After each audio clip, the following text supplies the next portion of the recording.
sesali mengiring Yesus sepanjang hidupku, lewati lembah air mata. Ku saksikan kemuliaan-Mu dinyatakan.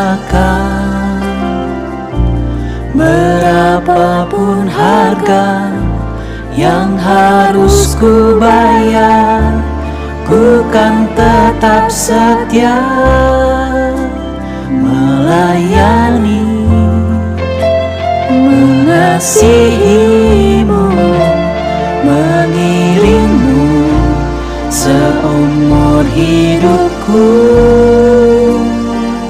Janji-Mu kan tetap ku pegang teguh, sampai ku dapat mahkota kehidupan.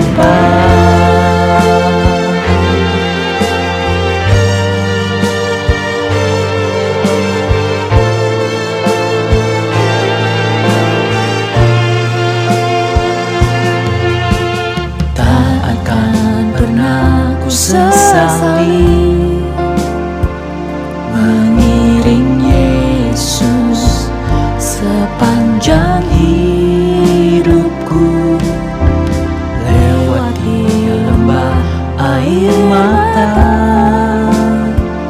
Ku saksikan kemuliaan-Mu dinyatakan.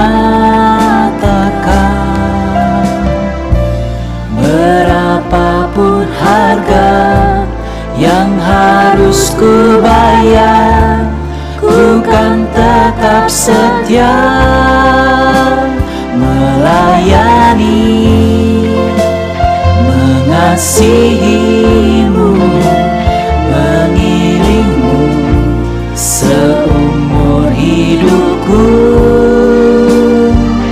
Janji-Mu kan tetap ku pegang teguh, sampai ku dapat mahkota kehidupan.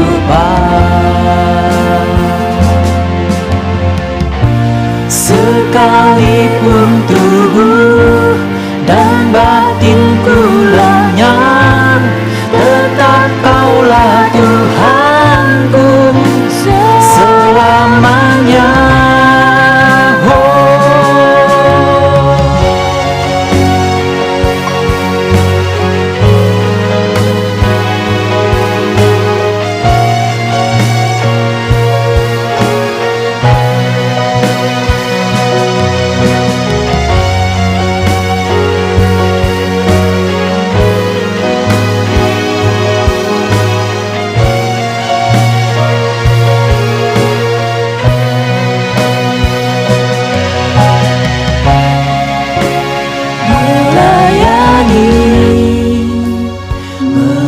Mengasihi-Mu, mengiring-Mu seumur hidupku.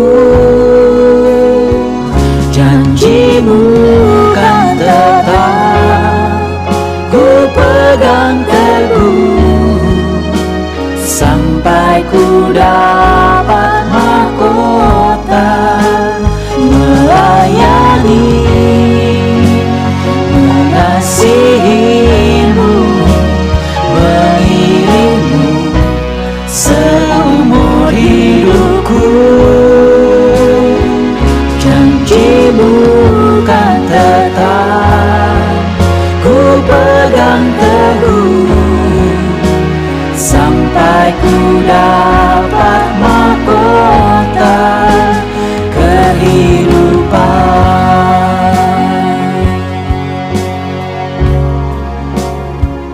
Janji-Mu kan tetap ku pegang teguh, sampai ku dapat mahkota kehidupan.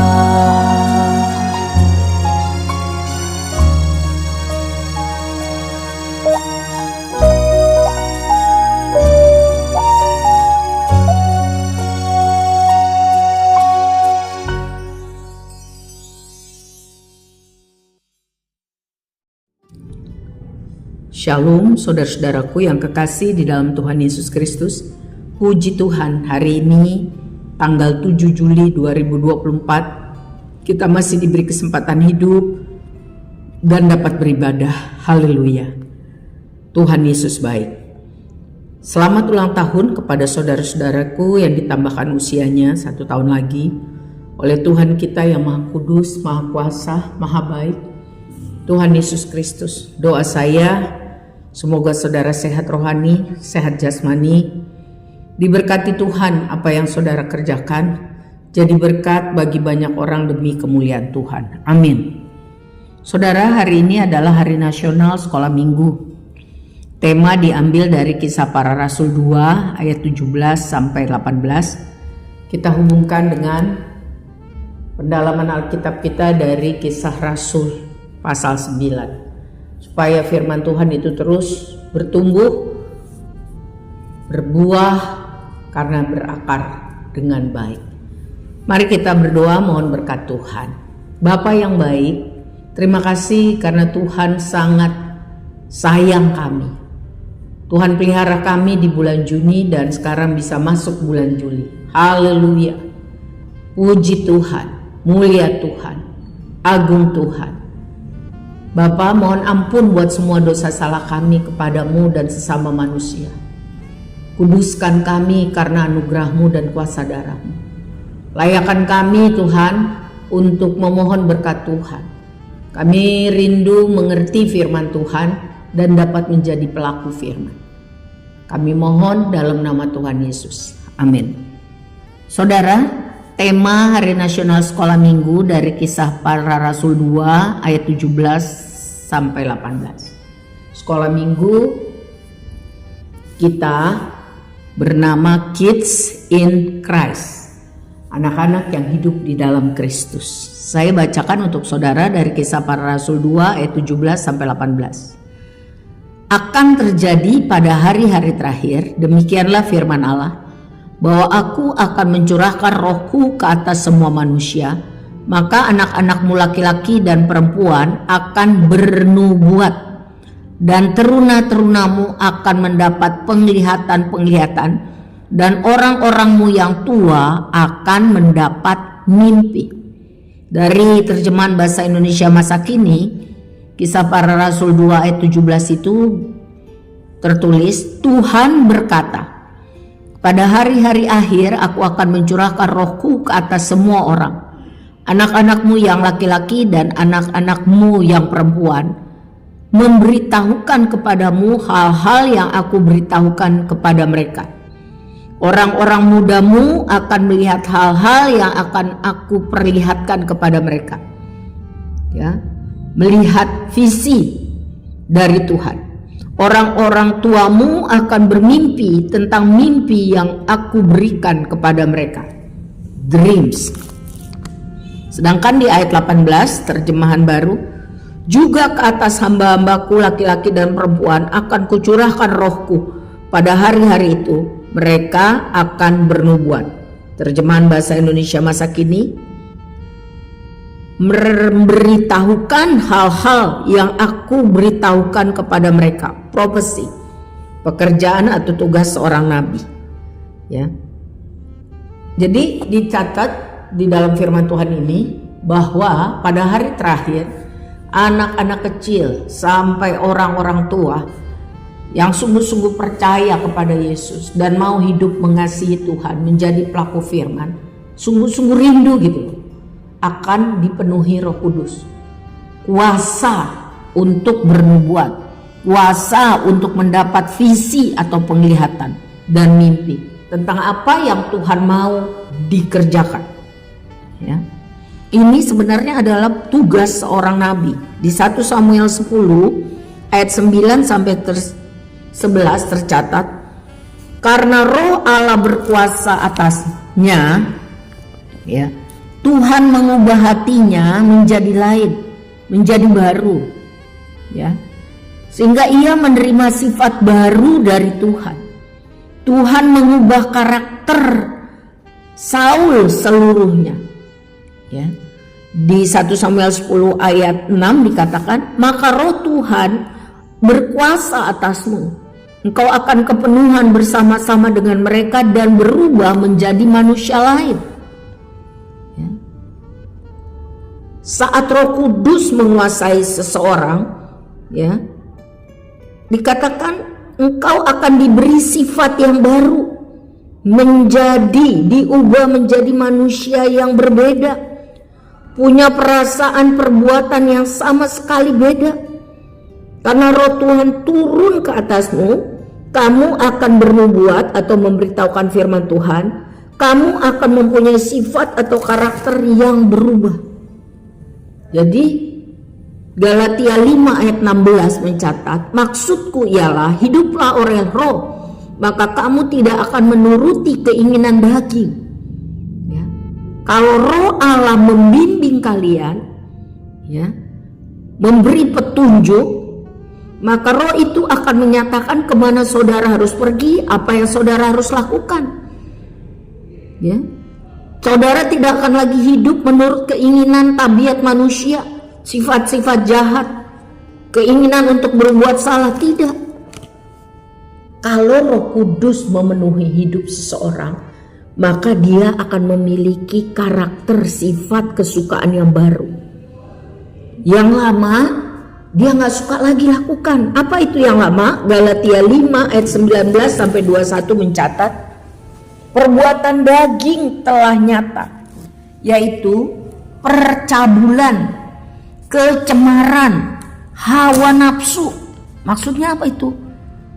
Cabul, kotor, tidak pantas, zina, najis, nafsu seks yang liar yang tidak wajar, pikiran kotor, hidupnya hanya mengikuti hawa nafsu, logikanya, otaknya gak kepake lagi.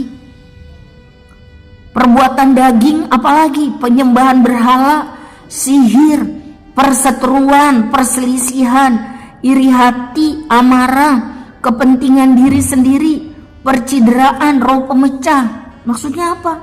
Pakai guna-guna, pakai jimat, suka musuh-musuhan, berkelahi, cemburu, iri hati, gak suka kalau orang maju, lekas marah, egois, suka perpecahan, mengikuti ajaran sesat, merasa diri udah paling hebat, paling benar, dan benci sama orang lain. Perbuatan daging apalagi? Kedengkian, kemabukan, pesta pora, dan lain sebagainya. Maksudnya itu apa? Iri, suka mabok-mabok, dengki, benci, dendam, bahkan mau membunuh, suka dengan pesta-pesta liar dan semua hal-hal yang berdosa yang lainnya. Ya. Judi online, korupsi, kolusi, nepotisme, lesbian, gay, biseksual, transgender, free sex, suka nipu, tukang bohong, berontak, tidak mau taat, tidak hormat kepada Tuhan, tidak taat kepada orang tua yang di dalam Tuhan, yang mengajarkan kebenaran, dan semua dosa-dosa lain. Jika orang tersebut terus melakukan hal-hal seperti itu, ya, maka dia tidak termasuk warga kerajaan Allah, tidak dapat masuk surga. Jadi itu saudara-saudaraku yang kekasih, Galatia 5 ayat 22 sampai 25. Ini yang terjadi kalau seorang sungguh-sungguh dipenuhi Roh Kudus, dia menjadi manusia yang baru. Karakternya, sifatnya, kerinduannya, keinginannya. Galatia 5 ayat 22 sampai 25, tetapi buah roh ialah kasih, sukacita, damai sejahtera, kesabaran, kemurahan, kebaikan, kesetiaan, kelemah lembutan, penguasaan diri. Dalam terjemahan bahasa Indonesia masa kini dikatakan, kalau seorang dipimpin oleh Roh Allah, hasilnya ialah mereka saling mengasihi, mereka bergembira karena Tuhan. Masalah sih banyak, tapi ada sukacita karena Tuhan. Mereka mempunyai ketenangan hati, sabar, berbudi, baik terhadap orang lain, setia, beriman, rendah hati, selalu diberi kesanggupan untuk menguasai diri. Saudara, dalam terjemahan sederhana Indonesia dikatakan, jika seorang dipimpin Roh Kudus, maka akan tampak dalam cara hidupnya, saling mengasihi, bersukacita, ya, nggak banyak ngeluh, nggak banyak komplain, nggak banyak merasa paling susah sedunia. Ada damai sejahtera dari Tuhan. Ada kemampuan untuk sabar dalam kesusahan. Bahkan di dalam kemiskinan dan kekurangan pun sanggup murah hati, karena suka menolong sesama, dan janjinya itu diusahakan ditepati. Lemah lembut, bisa menguasai diri. Siapa yang menulis kitab Galatia ini? Yaitu Paulus, Rasul Paulus. Siapa dia? Rasul Lukas mencatat dalam Kisah Para Rasul tentang Saulus, nama lamanya Paulus. Ya, dia seorang muda. Ya, dia adalah tempat orang-orang yang menyeret, melempari batu, membinasakan Stefanus sampai mati itu, tempat dia dititipkan pakaian jubah mereka. Jadi orang terpercaya. Teman-teman para pembunuh Stefanus, Saulus ini. Saulus ini juga sangat setuju bahwa Stefanus mati dibunuh. Saulus senang kalau Stefanus itu dibunuh, karena dia menganggap Stefanus itu sesat dan membawa kesesatan. Kisah Para Rasul 8 ayat 3 dikatakan Saulus berusaha membinasakan, menghancurkan orang-orang percaya jemaat Tuhan. Dia masuk rumah demi rumah, menganiaya, menyeret laki-laki perempuan keluar yang percaya kepada Tuhan Yesus, dan menyerahkan mereka untuk dimasukin penjara. Dia anggap orang yang percaya kepada Tuhan Yesus itu harus dibinasakan. Dalam Kisah Para Rasul 9 ayat 1 dan 2 dikatakan, sementara itu semangat berkobar-kobar, hati Paulus berkobar-kobar semangatnya untuk ngapain? Untuk mengancam, untuk membunuh murid-murid Tuhan Yesus. Ia pergi menghadap imam besar di Yerusalem, minta surat kuasa untuk dibawa kepada majelis Yahudi di Damaskus sekarang, supaya membantu menangkap orang-orang Kristen, laki kek perempuan kek, ya, yang mengikuti jalan Tuhan, yang percaya kepada Yesus, ditangkap, dibawa, diseret, dibelenggu, diborgol ke Yerusalem, nanti dipenjara kalau perlu dibunuh. Tetapi dalam perjalanan ke Damsyik, ketika ia sudah dekat kota Damsyik, tiba-tiba cahaya sinar terang memancar dari langit mengelilingi dia. Saulus jatuh rebah ke tanah, kedengaranlah olehnya suatu suara yang berkata kepadanya, Saulus, Saulus, mengapa engkau menganiaya aku? Lalu Saulus menjawab, siapakah engkau Tuhan? Katanya, akulah Yesus yang kau aniaya itu. Tetapi bangunlah, bangkit dan pergilah ke dalam kota. Di sana akan dikatakan kepadamu Saulus apa yang harus kau perbuat, apa yang harus kau lakukan. Nantikan petunjukku selanjutnya. Saulus bangun, berdiri, lalu dia buka matanya. Tetapi ternyata ia tidak bisa melihat apa-apa. Ia buta karena cahaya yang terlalu terang itu. Lalu teman-temannya menuntun dia masuk ke Damsyik. Ia tinggal di sana selama 3 hari, buta dan tidak makan dan tidak minum. Di Damsyik ada orang Kristen, pengikut Kristus, seorang murid Tuhan yang baik bernama Ananias. Tuhan berfirman kepadanya dalam suatu penglihatan. Tuhan berkata kepadanya, Ananias, jawabnya, saya Tuhan. Ya Tuhan. Firman Tuhan, ayo pergi ke jalan yang bernama jalan lurus. Cari di rumah Yudas, ya, seorang dari Tarsus bernama Saulus. Ia sekarang sedang berdoa. Wah, Tuhan tahu ya. Dan dalam suatu penglihatan, kata Tuhan kepada Ananias, ia telah melihat bahwa seorang bernama Ananias masuk ke dalam dan akan menumpangkan tangan ke atasnya, sehingga ia dapat melihat lagi. Lalu Ananias bilang, tetapi Tuhan, saya telah mendengar mengenai kejahatan-kejahatan yang telah dilakukan Saulus kepada orang-orang Kristen di Yerusalem. Kami dengar juga bahwa ia membawa surat kuasa dari imam besar untuk menangkap semua orang-orang Kristen di Damsyik. Ananias lupa bahwa Tuhan Maha Tahu. Ayat 15 dari Kisah Rasul 9 tercatat, tetapi Tuhan berkata kepada Ananias, "Pergilah Ananias, karena aku sudah memilih dia untuk menjadi hambaku, supaya dia memberitakan tentang aku kepada orang yang bukan Yahudi, kepada raja-raja, juga kepada orang-orang Yahudi. Akan kutunjukkan kepadanya betapa ia harus menderita bagiku." Jadi Saulus dipilih Tuhan untuk menjadi hamba Tuhan bagi orang Yahudi, orang non-Yahudi, dan juga para pembesar dan raja-raja. Wah, luar biasa Tuhan. Lalu pergilah Ananias bertemu dengan Saulus. Ia menumpangkan tangan ke atasnya sambil berkata, "Saudaraku Saulus, Tuhan Yesus Kristus yang menampakkan diri kepada saudara dalam perjalanan telah mengutus saya supaya saudara dipenuhi Roh Kudus, supaya penglihatan saudara pulih, sembuh, dan dapat melihat lagi." Tiba-tiba ada sesuatu yang jatuh dari mata Saulus. Ia bisa melihat lagi. Ia segera berdiri dan dibaptis oleh Ananias. Saulus bertobat. Ayat 20, setelah itu ia segera pergi ke rumah ibadat, bercerita kepada orang-orang di sana mengenai Injil, berita kesukaan tentang Yesus Kristus, bahwa benar Yesus Kristus sesungguhnya anak Allah, Allah yang menjelma jadi manusia. Yesus Kristus satu-satunya Tuhan dan Juru Selamat. Semua orang yang mendengar dia merasa heran. Bukankah orang ini yang kejam menganiaya pengikut Kristus di Yerusalem?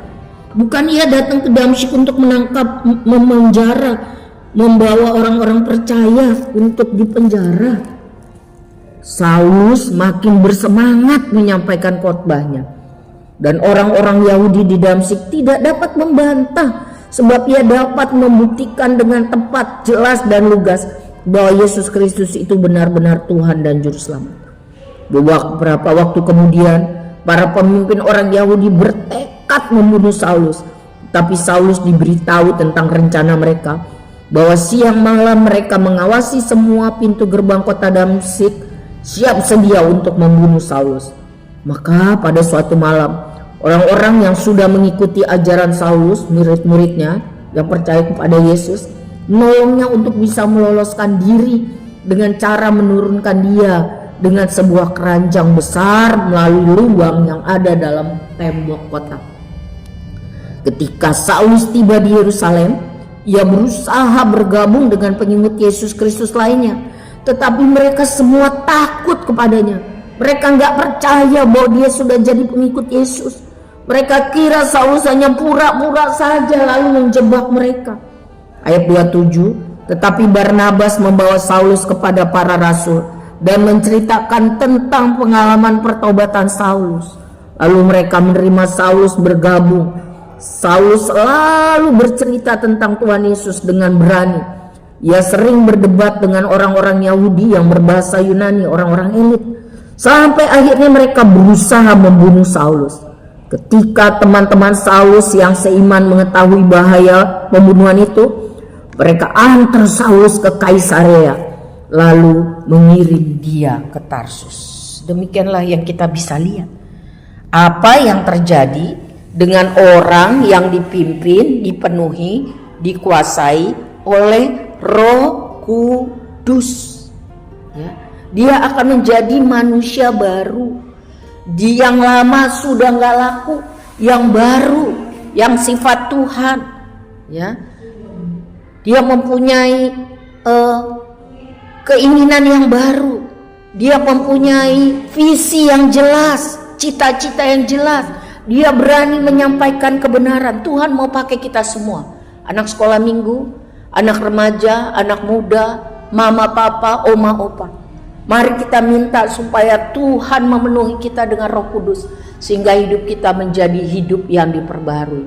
Tuhan sanggup, Tuhan bisa, Tuhan mampu. Jadi bagi kita yang memiliki kerinduan anak kita, saudara kita diubahkan Tuhan, terus berdoa. Sebab Tuhan tahu dan Tuhan sanggup. Saudara-saudara, mari kita rindu sungguh-sungguh hidup dipimpin Roh Kudus. Anak-anak semua pada Hari Nasional Sekolah Minggu ini, biarlah kiranya anak-anak sungguh-sungguh percaya Yesus sebagai Tuhan dan Juru Selamat satu-satunya. Dan minta sama Tuhan dipimpin, dipenuhi Roh Kudus. Supaya anak-anak bisa menghasilkan buah Roh Kudus. Yang kita tadi sudah baca di dalam Galatia 5. Hidup baru, hidup yang berguna bagi Tuhan dan sesama. Dan kita semua, kita berdoa agar diri kita masing-masing juga dipimpin, dipenuhi Roh Kudus. Menjadi manusia yang baru. Seperti Tuhan merubahkan Saulus menjadi Paulus, Tuhan juga sanggup merubahkan orang yang sungguh-sungguh datang kepadanya, minta ampun segala dosa dan mau bertobat. Tuhan Yesus memberkati. Mari kita berdoa. Bapa, terima kasih buat pelajaran firman Tuhan hari ini. Penuhi kami dengan Roh-Mu. Kami rindu menghasilkan buah pertobatan. Berkati kami semua. Kami mohon dalam nama Tuhan Yesus. Angkatlah tanganmu saudara dengan iman. Mari kita terima berkat Tuhan. Kasih Allah Bapa yang sempurna dan kekal bagi kita semua. Cinta Tuhan Yesus dan persekutuan dengan Roh Kudus. Kita menjadi manusia baru yang hidup menyenangkan Tuhan. Hidup menjadi pelaku firman. Hidup menghasilkan buah pertobatan. Apapun yang kita kerjakan, di dalam nama Tuhan Yesus, Tuhan buat berhasil. Demi kemuliaan Tuhan. Haleluya. Di dalam nama Tuhan Yesus mari kita katakan amin. Tuhan Yesus memberkati kita semua. Amin.